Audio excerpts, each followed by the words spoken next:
Заврши електронското пријавување на студентите од прва година за прием во државните студентски домови и други објекти за сместување во Република Македонија за студиската 2017-2018 година. 1104 места во домовите во земјава годинава има резервирано за новите академски граѓани, кои до 28 август можеа да аплицираат електронски на интернет порталот konkursi.mon.gov.mk.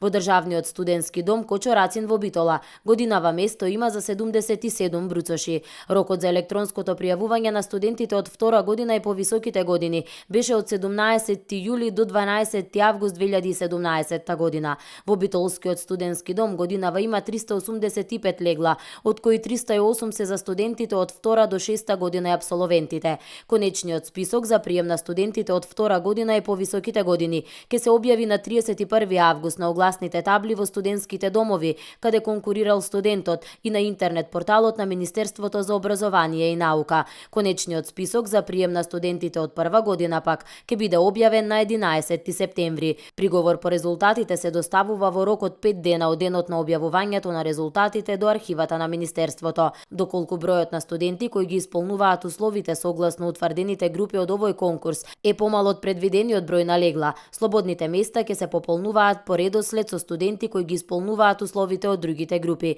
Доколку се обезбедени соодветни услови, слободните места во студентските домови ќе може да се пополнат со ученици согласно условите од конкурсот за прием на ученици во јавните ученички домови во Република Македонија за учебната 2017-2018 година. Студентот се вселува во студентскиот дом почнувајќи од денот на потпишаниот договор со домот во кој е примен, но не подоцна од 10 дена од објавениот конечен список. Доколку студентот кој е примен согласно овој конкурс не потпише договор во предвидениот рок, тогаш истиот нема право повторно да конкурира за сместување во дом.